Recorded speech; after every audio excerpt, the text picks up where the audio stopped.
think people should try retirement. I think those who say that I'm going to work until the last day because that's who I am and what I am, and when I'm done with the job, then I'm done, that's silly. I interviewed Mike and Nancy Alley about 5 years ago when they were making their retirement decisions. The economic recession had forced Mike's company to offer him an early retirement package. Mike was 60 years old, and he never envisioned that retirement was just around the corner.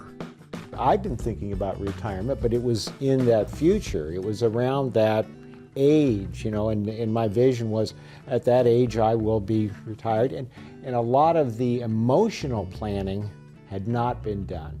And I'm still not sure that it has been done now, even though I've been retired for 7 months now. Many of us, most of us, have worked very, very hard to get to this stage of life.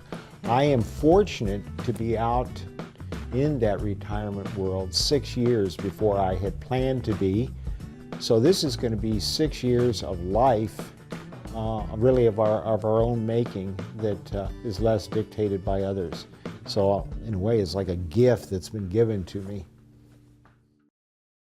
I have titled this segment Surviving Retirement, which is, I admit, a bit tongue-in-cheek. However, I read this article that was out of the Washington Post, which says, Boomers' worst fear, outliving their savings. Now, I'm curious, have each of you seen that in your experience, with your clients?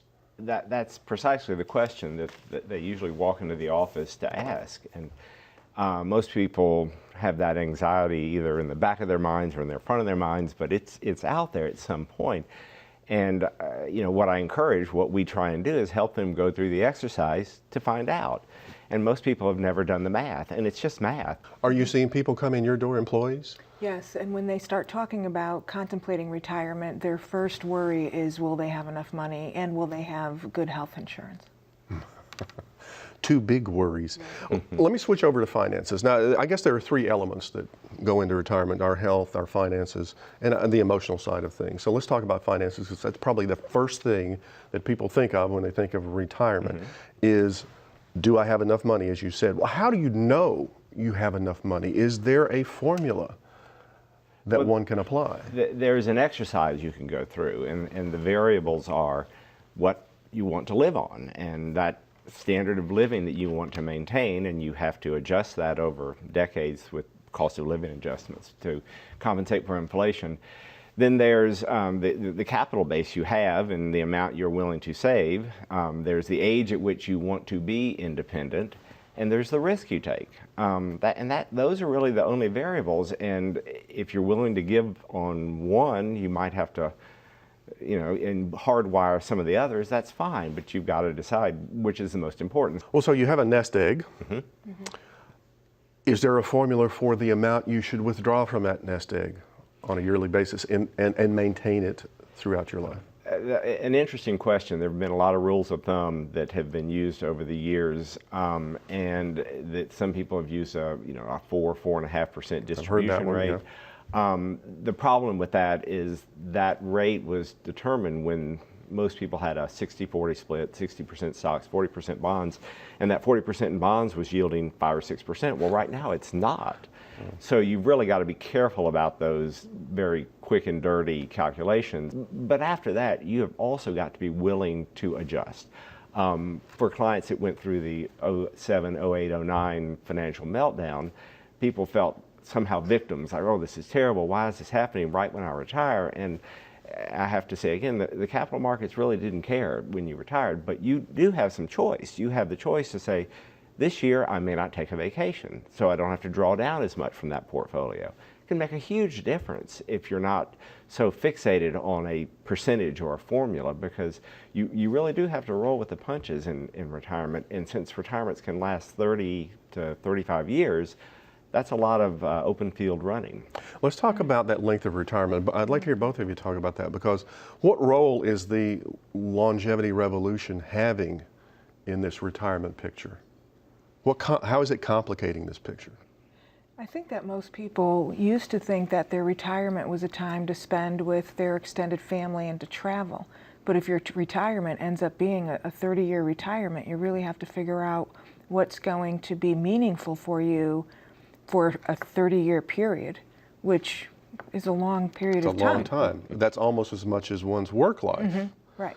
Which right. is a tremendously, and that gets me into the identity crisis, I'll call it for lack of a better term, because one day we're so-and-so at such and such job, Right. and the next day, well, we've got all this time on our hands. How do you deal with the identity crisis? Well, I think that people, whether they know it or not, look at three things to define success, and one is meaningful work, one is significant relationships, and the third is making a positive difference.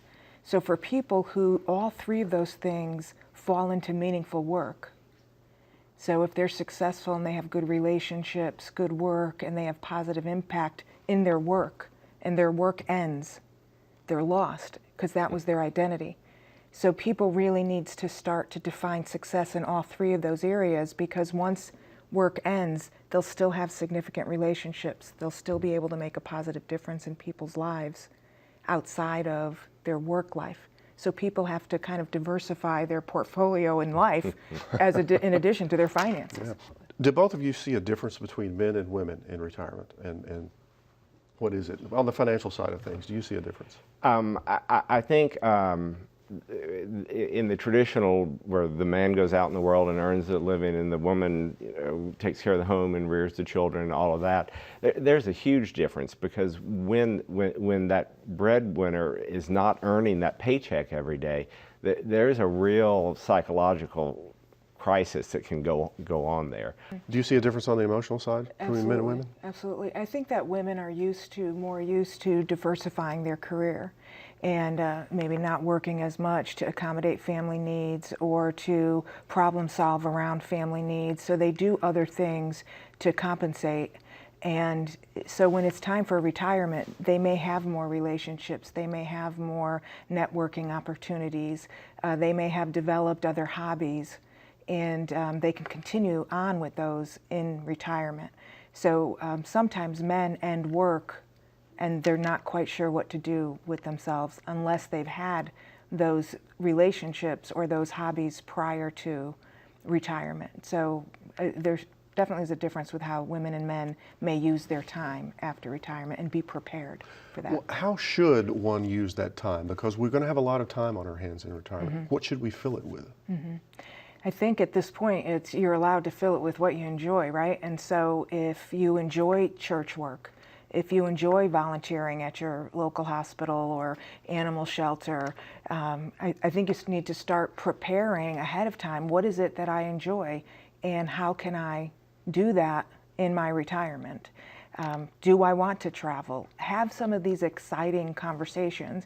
So kind of make that spin with, oh my goodness, am I prepared for retirement? But spin that and say, wow, here comes retirement, and make it exciting rather than this next ugly phase of my life, I read an interesting phrase in that regard. It said, don't think about retiring from something, think about retiring to something. That's perfect. Yeah, absolutely. And I love how, the phrase that you don't use retirement anymore.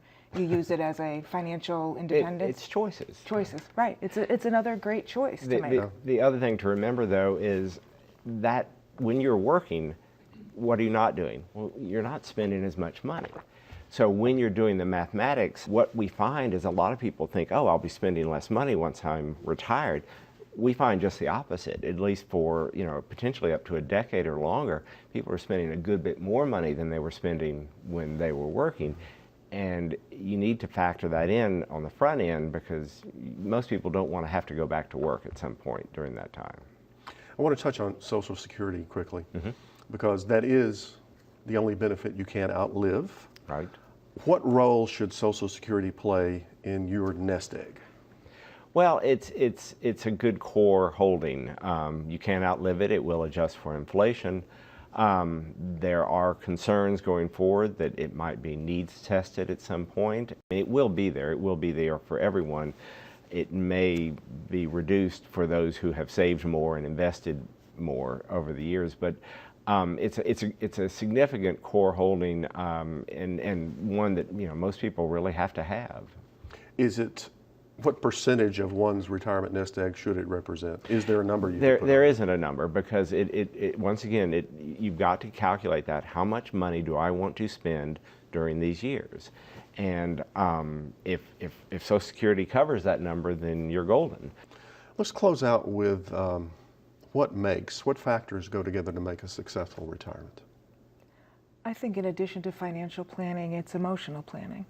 And to really start having those conversations with your significant relationships and, with yourself about what is it that I want to see myself doing in retirement. As kids grow, they think about, what do I want to be when I grow up? What do I want to major in college? And I think that that question never ends, and so it's, what do I want to be in my retirement? And I think have fun with that. Right. Well, we always say there are three things. The first is health, and that trumps the other two. The second is enough money, and enough is the operative word, and you've got to decide what is enough. And the third thing is you've got to have something to get up for every day. If you lose that, it becomes a very lonely time in many ways. Well, thanks to both of you for being Thank on you. Best Times discussing retirement. Thanks. We both started working when we were 16. Well, actually 14, but we're not. Yeah. Now, I think at one time we talked about what we would do when we retired, and his dream was to do exactly the same thing he started doing when he was 14. Yeah, I may yet own a soda fountain. Mike and Nancy Ali were just beginning their retirement journey when I spoke with them 5 years ago. Today, they live in East Tennessee in the shadow of the Smoky Mountains. They've driven across Canada and the States a number of times. This picture is from British Columbia. Mike spends his time coaching soccer teams. Nancy volunteers at the local library, and they both are deeply involved with their church. They have two pieces of retirement advice. Don't sit back, get involved, and continue to challenge yourself. And in case you're wondering, Mike hasn't opened a soda fountain yet.